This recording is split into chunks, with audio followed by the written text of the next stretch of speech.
আছে। মুক্তিযুদ্ধের 54 বছর পর এসেও পাকিস্তান যে এখনও তাদের পরাজয়টি সহজভাবে মেনে নিতে পারেনি এবং যে কোনো সুযোগে বাংলাদেশের মানচিত্র, বাংলাদেশের ভূখণ্ডের উপরে ছোবল হানতে পারে, তার প্রমাণ আমরা পেতে পারি দেশটির খোদ প্রধানমন্ত্রী শেহবাজ শরীফের বক্তব্যে।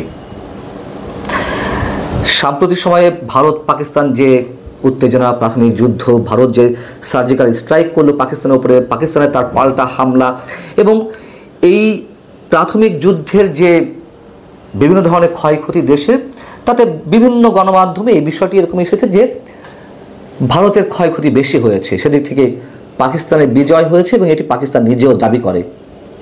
সেই বিজয়টিকে শেহবাজ শরীফ বলছেন এটি ৭১-এর প্রতিশোধ।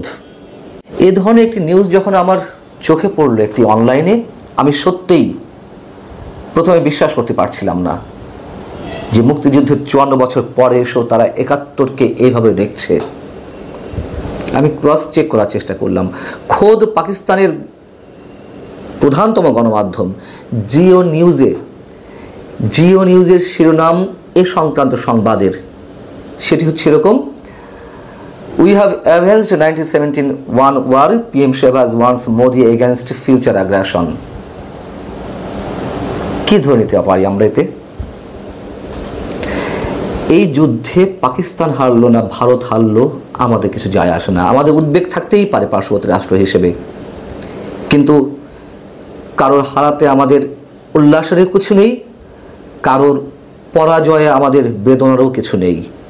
এবং পাকিস্তানের সঙ্গে সাম্প্রতিক সময়ে যে উষ্ণতম সম্পর্ক গড়ে উঠেছে বাংলাদেশের সঙ্গে,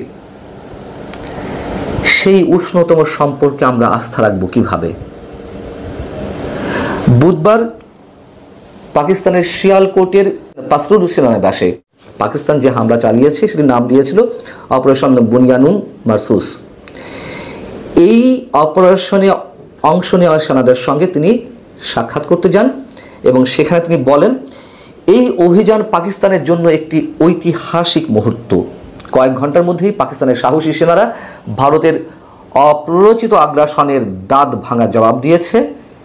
এর মধ্য দিয়েই 1971 সালে যুদ্ধের প্রতিশোধ নেওয়া হয়েছে।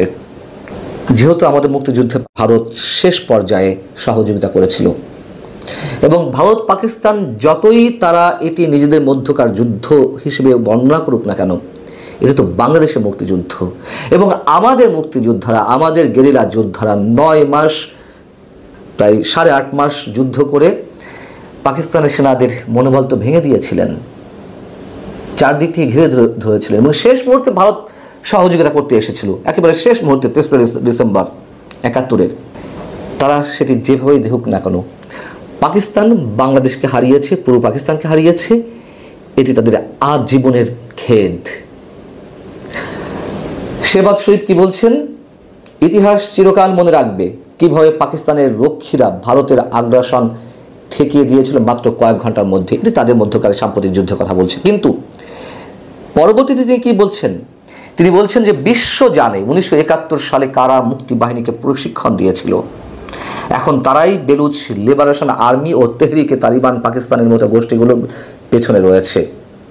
বেলুচিস্তানের বিদ্রোহী গোষ্ঠী ও স্বাধীনতা দ্বারপ্রান্তে তাদের দাবি অনুযায়ী, এবং তারা বলছে যে পাকিস্তানের উপর হামলা করা হোক, ভারত যদি পাকিস্তানের উপর হামলা করে তারা সহযোগিতা করবে, এগুলো তাদের বিষয়। আমরা এই বিষয়ে আমি আগে বলেছি আমাদের উদ্বেগ জানাতে পারি, আমাদের নানান মাত্রিক টেনশন থাকতে পারে, কিন্তু বাংলাদেশকে ইঙ্গিত করে কেন কথা বলবেন শেহবাজ শরীফ? সেখানে উপস্থিত ছিলেন কারা কারা? শেহবাজ শরীফ যে এই যুদ্ধে অংশ নেওয়া সেনাদের সঙ্গে দেখা করতে গেলেন, সেখানে ছিলেন দেশটির উপপ্রধানমন্ত্রী এবং পররাষ্ট্রমন্ত্রী ইসাকদার, প্রতিরক্ষামন্ত্রী খাজা আসিফ, পরিকল্পনা উন্নয়ন মন্ত্রী আহসান ইকবাল এবং তথ্যমন্ত্রী আতাউল্লাহ তারার। নামগুলো আমি উচ্চারণ করলাম এই কারণেই যে এর মধ্যে একজন ইসাকদার, দেশটির পররাষ্ট্রমন্ত্রী এবং উপপ্রধানমন্ত্রী, তিনি কদিন আগে বাংলাদেশ পাকিস্তানের যে উষ্ণতম সম্পর্ক নানানভাবে গড়ে তোলার একটা প্রাণান্তকর প্রচেষ্টা দুই রাষ্ট্রের মধ্যে, তার মাঝখানে একটি অনুষ্ঠানে তিনি বক্তব্য দিয়েছেন বাংলাদেশকে পাকিস্তানের হারানো ভাই হিসেবে। পাকিস্তানের আরও একটি রাজনৈতিক দল জমিয়ত ওলামায়ে পাকিস্তান সম্ভবত তার শীর্ষ নেতা মঞ্জুর মেঙ্গাল, তার সম্পর্কে আমি আগেও বলেছি, একাধিকবার বলেছি।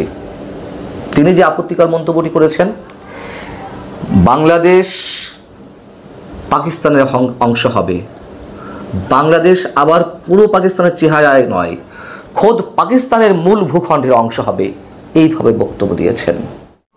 আমরা বাংলাদেশে যা ঘটছে, আমাদের নিজস্ব সংস্কৃতির উপরে যে আঘাত, নানান পর্যায়ে সাংস্কৃতিক কর্মীদের উপরে হামলা, সাংস্কৃতিক সংগঠনের উপরে হামলা, খোদ এনসিপি জাতীয় নাগরিক পার্টির মঞ্চে জাতীয় সঙ্গীত গাওয়ার প্রতিবাদ করল একটি অংশ। তারা কি সব স্লোগান দিচ্ছিলেন আপনারা জানেন। গত মঙ্গলবারও বগুড়ায় সমবেত কণ্ঠে উদীচীর যে জাতীয় সঙ্গীত পরিবেশনের আয়োজন, সেখানেও তারা বাধা দিয়েছে। উদীচীর কার্যালয় ভাঙচুর করা হয়েছে। শাহবাগে একটি সাংস্কৃতিক সামাজিক সংগঠনের উদ্যোগে জাতীয় সঙ্গীত গাওয়ার সময় তার সামনে স্লোগান দেওয়া হয়, ভারতের দালালেরা হুঁশিয়ার সাবধান, রয়ের দালালেরা হুঁশিয়ার সাবধান, ঢাকা না দিল্লি, ঢাকা ঢাকা। এই স্লোগানের সাথে কেন উচ্চারণ হয় না ঢাকা না দিল্লির সঙ্গে ঢাকা না পিন্ডি, ঢাকা ঢাকা, মার্কিন না ঢাকা, ঢাকা ঢাকা বললে সবকটাই বলতে হবে। আমরা সব ধরনের আগ্রাসন, সব ধরনের আধিপত্যবাদ, সব ধরনের সাম্রাজ্যবাদের বিরুদ্ধে। আমরা কেবল পাকিস্তান নয়, শুধু ভারত নয়, সব কিছুর বিরুদ্ধে, বাংলাদেশের পক্ষে। কেন সেটি সেভাবে উপস্থাপন করা হয় না? মুক্তিযুদ্ধের কথা বললেই আওয়ামী লীগের দালাল হয়ে যাবে, মুক্তিযুদ্ধের কথা বললেই ভারতের দালাল হয়ে যাবে, আমার জাতীয় সঙ্গীত গাইলেই ভারতের দালাল হতে হবে। এগুলো কোত্থেকে আসছে? এবং যে বিষয়টি নিয়ে এখনো কেউ পর্যন্ত কথা বলেনি, শুধু আমি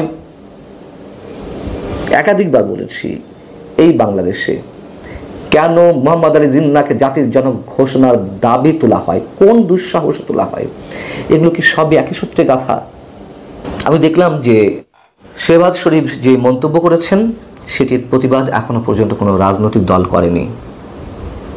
সেটির প্রতিবাদ আমাদের সরকারের পক্ষ থেকে এখনো করা হয়নি। আমাদের সরকারের পক্ষ থেকে, ডক্টর মোহাম্মদ ইউনূস সরকারের পক্ষ থেকে কি এটা কোনো প্রতিবাদ জানানো হবে যে এর মধ্যে কেন বাংলাদেশ প্রসঙ্গ টানা হচ্ছে, কেন ৭১কে টানা হলো? এবং এও খেয়াল করলাম যে এই নিউজটি বাংলাদেশের তেমন কোনো গণমাধ্যমে প্রচার হয়নি,